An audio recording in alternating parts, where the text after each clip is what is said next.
Want to get going? Yeah, good morning, Dave.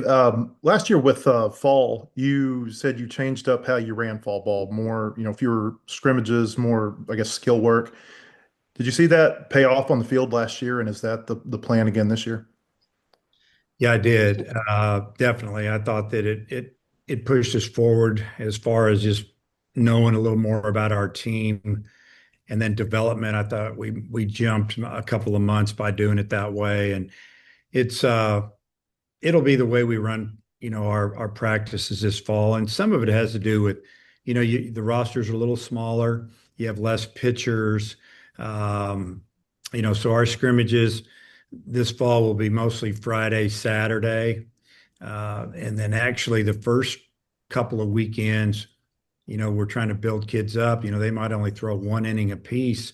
So the scrimmages are going to be shorter. And we might even design them where we have a 3 inning scrimmage, we take a 10-minute break, and then we start another one, whether it's 3 innings, 2 innings, at least for the first couple of weekends, because we want kids to just start. We want them to feel like they're starting instead of just running them in. Um, just try to have a format like that. So upbeat, moving pretty quick, everything matters type practices. You announced you're going to play Little Rock and DBU in the fall this morning. What do you think those two teams can do for your program? Well, I think more than anything, we're just playing some outside competition, no matter who we're playing. Um, you know, Both teams probably would have played us maybe twice, but they have other, they're playing someone else another game. We can only play two. The way we want to do this, obviously, we're starting as early as you can start, which is today, and then we have a 45-day window. Those two scrimmage games uh, are really at the end of our fifth week. We could actually go probably till the Thursday after that weekend. We're going to probably go straight into the weight room full speed after that. So that'll probably end our fall. And then we can just really work on what we feel we need to work on with individual positions and groups. But just playing outside competition, putting one lineup on the field, it kind of shows you a little bit about where you're at. You've had some falls where you played teams, have them come in here, and then you've had some falls where you didn't. What goes into making that determination whether or not that's something you want to do during your fall ball? Yeah, I felt like last season it just felt good to play somebody else at the end of fall instead of playing, so to speak, a red-white series. Seems like we always run out of pitching. Somebody gets hurt.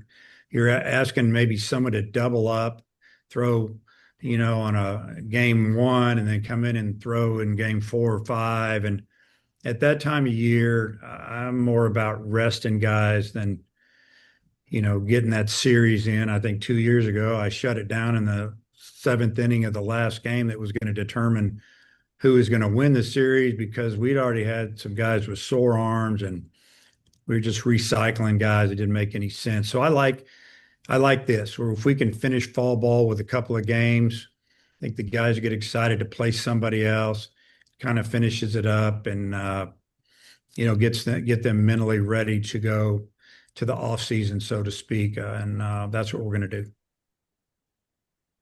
Hutch, go ahead. Dave, you mentioned that new format where you're wanting to do maybe 3 innings, take a break, and then another couple innings, just to have more guys feel like they're starting. Is that maybe because like y'all have so many different options of guys, and you're trying to figure out who you can go to as a starter? Yeah, we have some really good young pitchers in here, a couple three transfers, and a couple three, four, five really that have come back that are sophomores and juniors with experience. I mean, we lost basically our whole starting rotation. Last year we had Gackle starting, then we put him in the pen. He was amazing in the pen. We feel like he'll be a starter this year. As a matter of fact, I was going to mention this. We're not even going to pitch Gackle this fall. We're going to rest him and build him up. And he has a lot of experience. Pitched in the summer with Team USA. Just kind of taking care of him and no issues there. Kind of think about Smith a couple of falls ago. We didn't let him throw until late September. He was going to throw a couple different outings, and the outing he threw, I think he threw 11 pitches and struck out three of our hitters and was throwing the ball in the upper 90s, and we're kind of going, that's probably enough, and we kind of shut him down. So this fall we're going to do the same with Gackle, but just let him not even throw to our team. So, but yeah, we just feel like that we've got a lot of decisions to make. We've got to try to develop some guys and maybe as starters, let them come out of the blocks like they are starting the game and get the feel for that. And then the innings will increase the next weekend and the next weekend. So maybe we won't have to go to, say, on the weekend, if we play Friday, Saturday, we play 4 3-inning games, so to speak. Maybe next week we do it, but it's a little bit longer. Then after that, we go to maybe more normal. How are y'all health wise entering fall ball?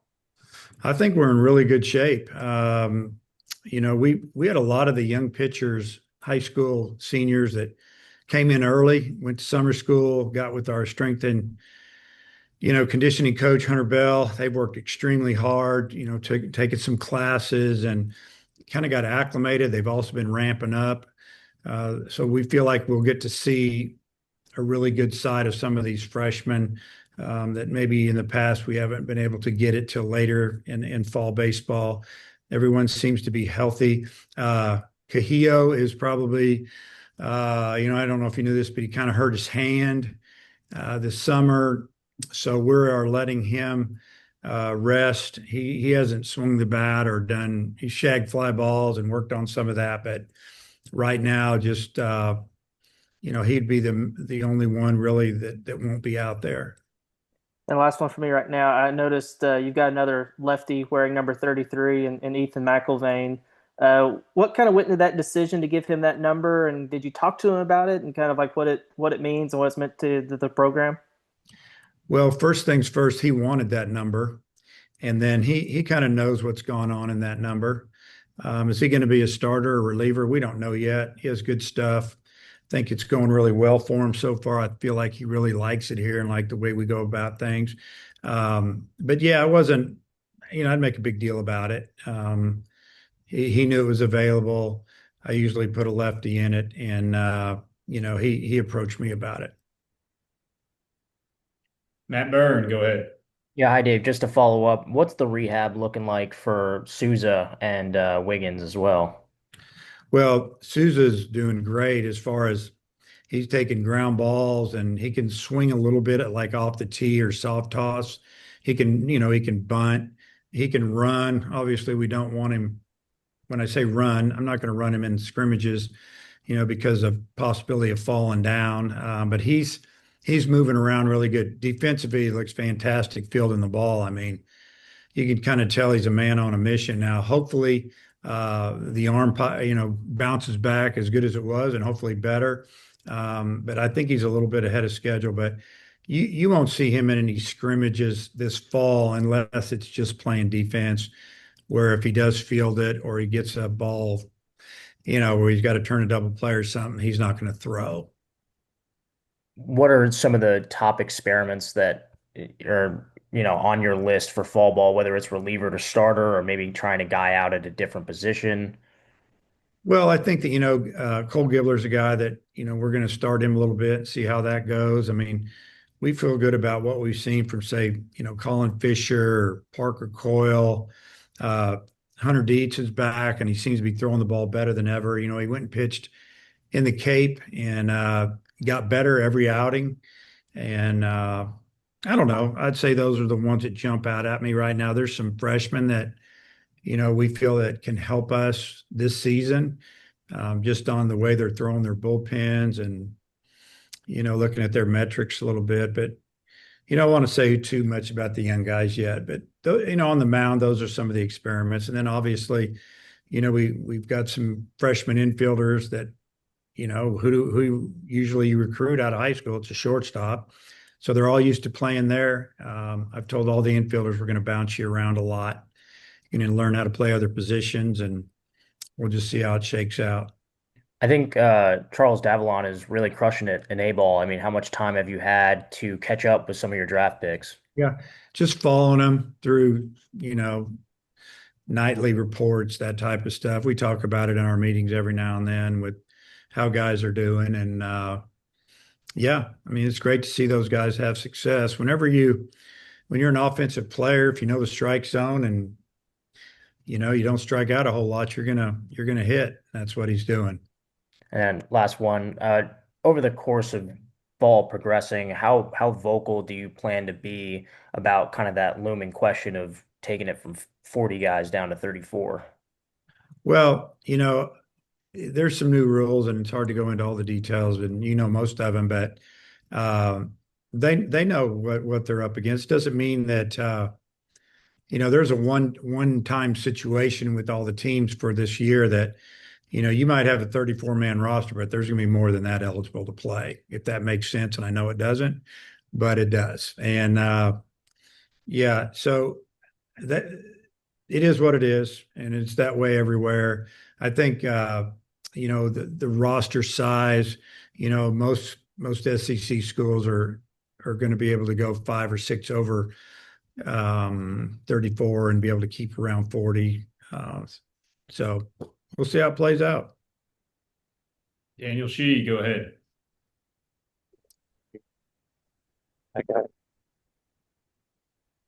Daniel, we cannot hear you. Can't hear you. Dudley, jump in. Obviously you've got some guys slated for the outfield. I know you've got some versatility coming in with some players as well. Who are some of the guys that you're going to look in out there in the outfield during the Uh, Mike Anu, transfer from Marshall. Damian Ruiz, transfer from Lamar. Obviously, Zach Stewart, Kahia Aloy, Brenton Clark. I mean, that just named 5. I know I'm missing guys. Brenton had a great summer. Um, we got a couple freshmen. We got a couple freshmen that play infield that could play outfield. Uh, you know, we'll we're going to play them all. They've been working extremely hard. It's a good mix of right and left-handed hitters, and I think before fall's over, we'll kind of have an idea what we're thinking about doing there. Also, what are some of the options at third?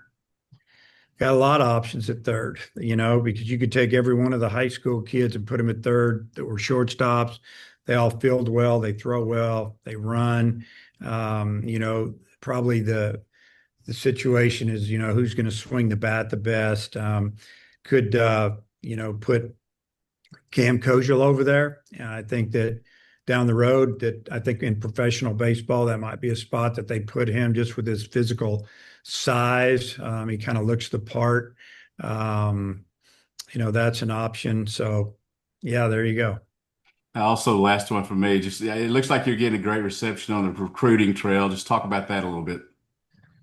Yeah, we feel like that the kids, when we call them the 27s, the juniors, have been amazing. It's wild. We're talking to kids from coast to coast and then north and south, and they know the names of our players. They know my name. It's interesting. They know who our hitting coach is, who our pitching coach is. I mean, they followed us. They must have watched us a lot last year, all the way through Omaha. I mean, they're bringing up Beloy, they're bringing up Davalon. They're talking about, our crowds, and it's been great.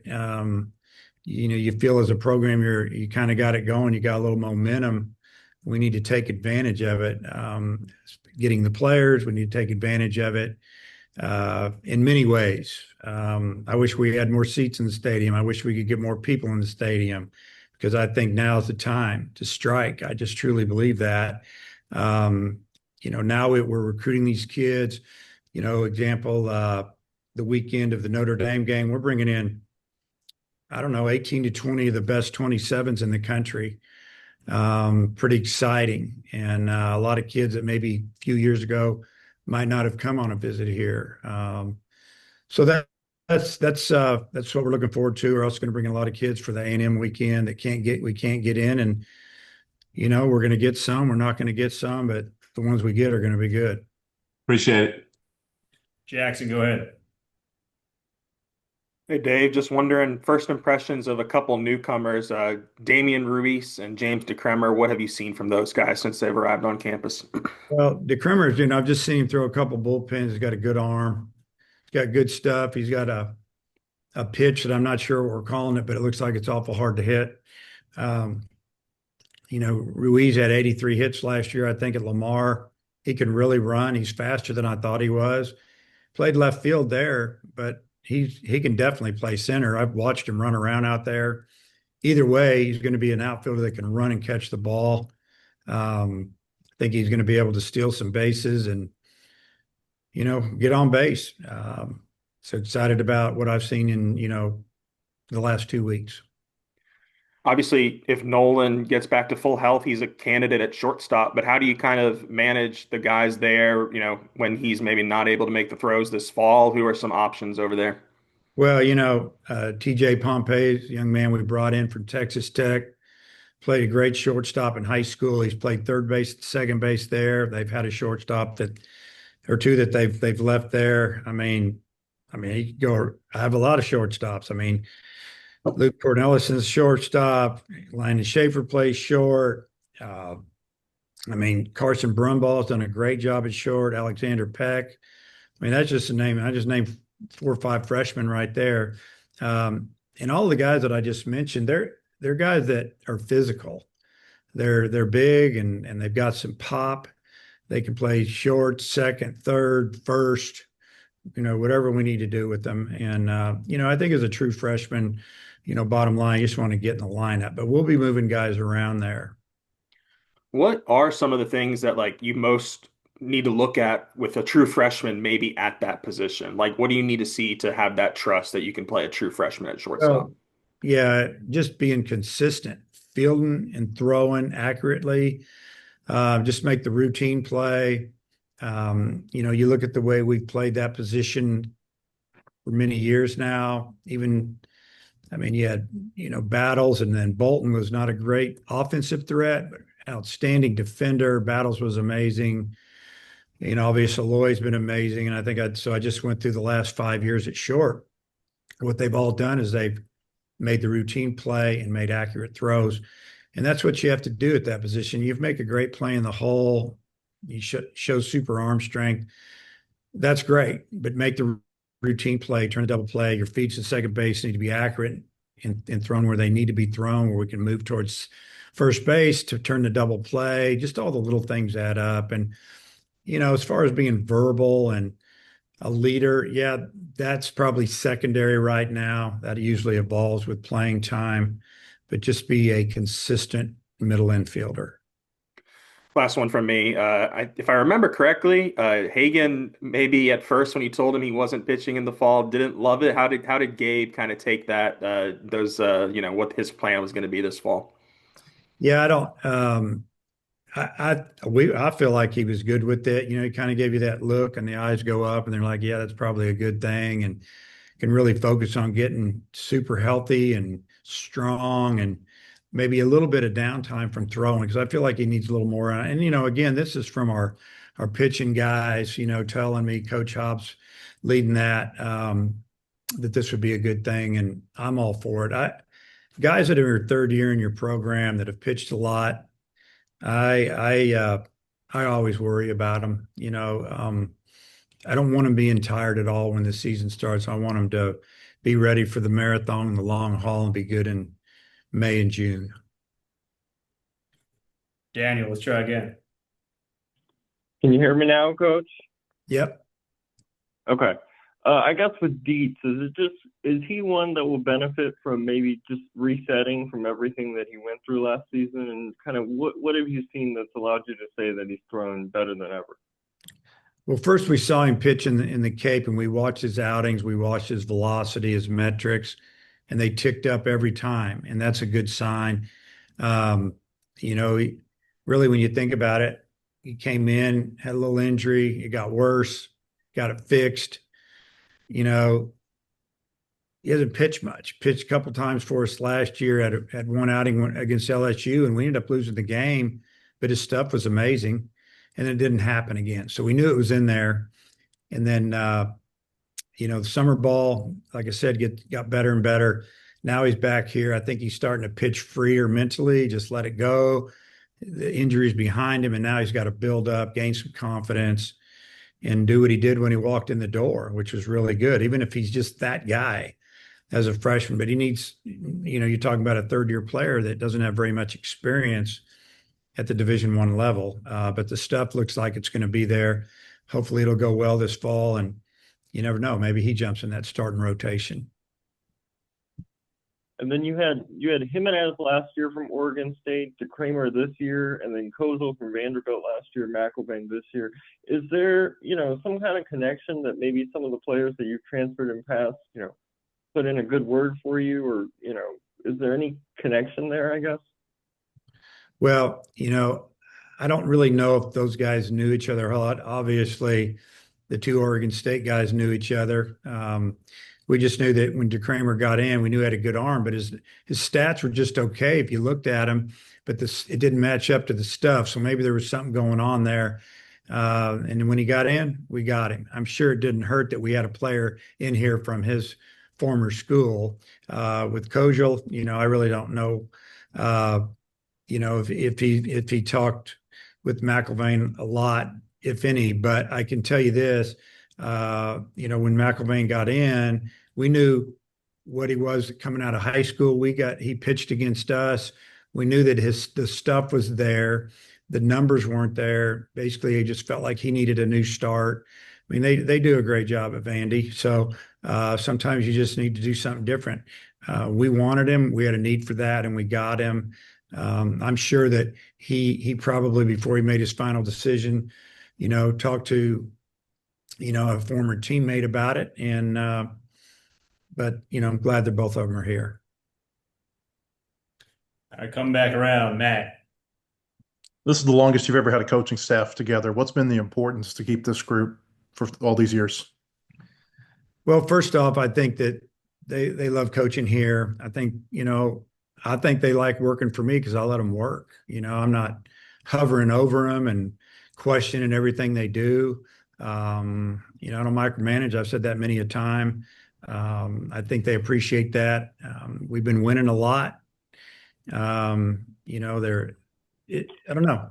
I just feel like that they like their situation, so to speak. Yeah, there's always somebody coming in and poking around and making calls and, trying to, maybe sway one of them to move on. And I think that until the right head coaching job pops up or they can get that, they're going to be here.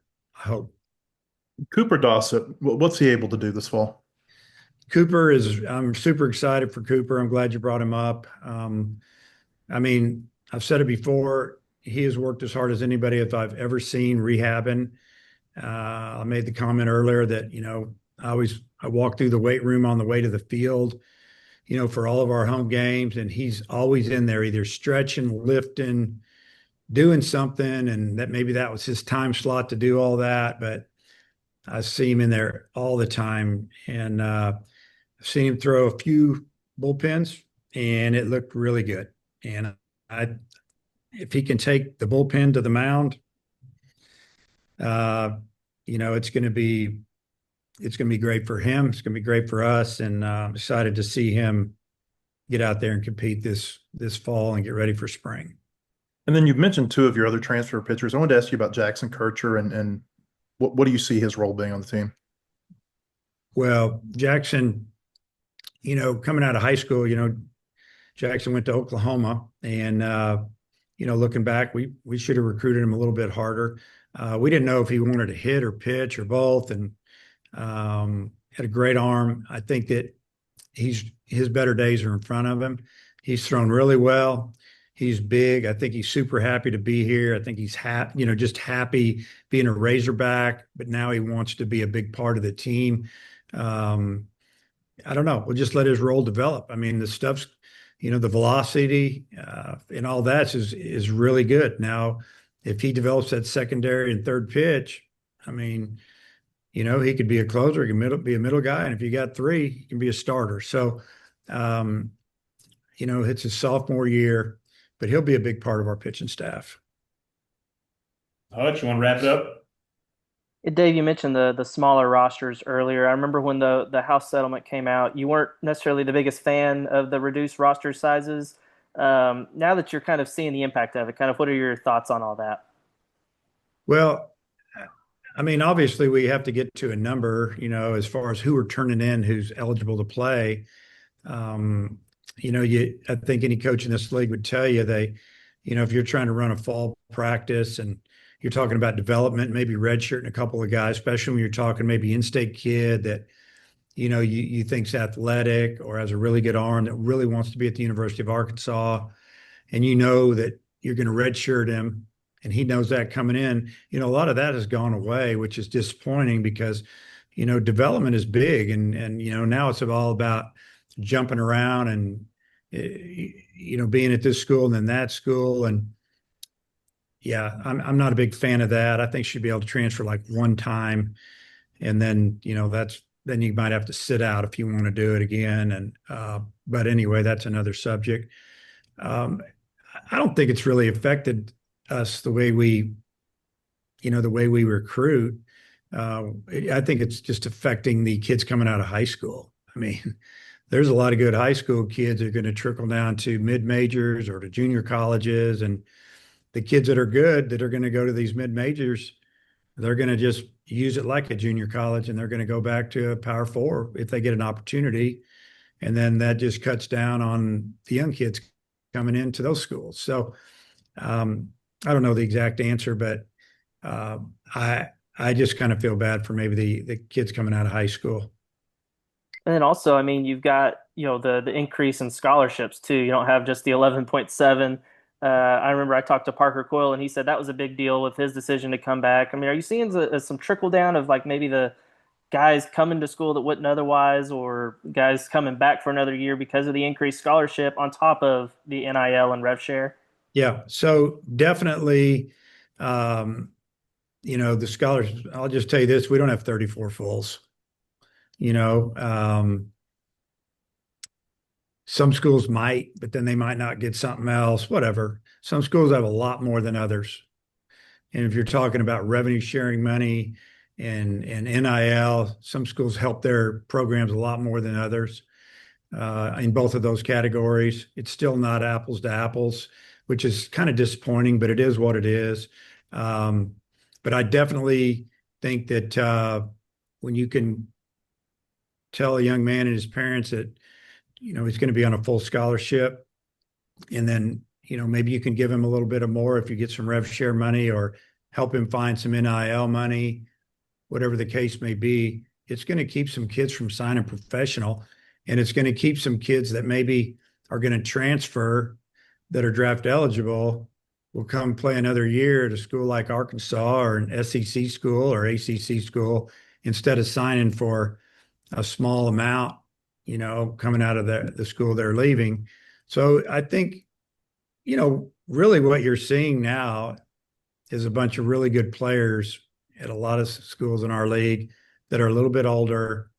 And the brand of baseball, I mean, you look at our team last year, we were really good, really fun to watch. And I've had hundreds of people tell me that, writing letters to me, emails, handwritten letters. I got more handwritten letters this summer and all up till today, honestly, than I've had in the last 3 or 4 years. So people still write letters, and it's been kind of cool. And I'll answer them all before Christmas. But it's an interesting time in Division I baseball, but the talent level is amazing right now. You mentioned the full scholarships thing. I mean, that not. I'm guessing you didn't give too many of those in the 11.7 era. How often did you give those? Do you have any, memories of guys specifically that got full rides? I gave one at Northwestern State one time to a young man named Brian Lawrence out of Panola Junior College, and all as he did was, that was comboed up with some Pell Grant, some other things, and he was engaged, and he turned down some really big schools to come to us because we gave him that because he needed it. He ended up being our Friday starter. He never lost, I don't think, and he pitched in the MLB All-Star game, if that tells you anything, throwing this nasty slider. And, I remember that one jumps out at me. Then we have some that, I can remember when you pieced it together, if you gave somebody 75, 80%, and then they got another Pell Grant or they got some academics that, they were free, but it was just a few here and there. Did we ever give a 100% of our 11.7? So we only had, that was a full. I don't think I've ever done that here, but now, the way we funded them, we get dollar amount to give out. So when our money's gone, whether that ends up being a total of 23 fulls or 26 fulls or whatever it may be, it's interesting. But these kids, they know when they walk in the door that school is going to cost either zero or not much. And it used to not be that way. It's great. And Jackson, last one. Yeah, Dave, just wanted to get your quick thoughts on the new NCAA tournament seeding with the going from 1 to 32. Yeah, so I haven't dug into it too much, honestly. Great, whatever. I don't really have an opinion on it yet. We'll see how it turns out. They flip-flop on a lot of stuff. Seeding, not seeding, seeding after the regionals, not seeding. We'll see how it goes. But yeah, I can't make an educated comment on it right now, honestly. All right, check back in 9 months then when we get to the tournament. Coach, thanks for your time. We'll see you. Okay. All right. We'll see you guys. Thank you. You don't always win your first bet. That's why MyBookie has you covered. Use our code HOGS, HOGS, and your first bet up to $500 is fully covered. If your pick doesn't hit, you get it right back with our Bet Back bonus. Go to mybookie.ag and use the code HOGS to claim your Bet Back bonus. MyBookie's where bettors win together because bragging's good, but cashing in is better. And your first bet is fully covered. Use our code HOGS.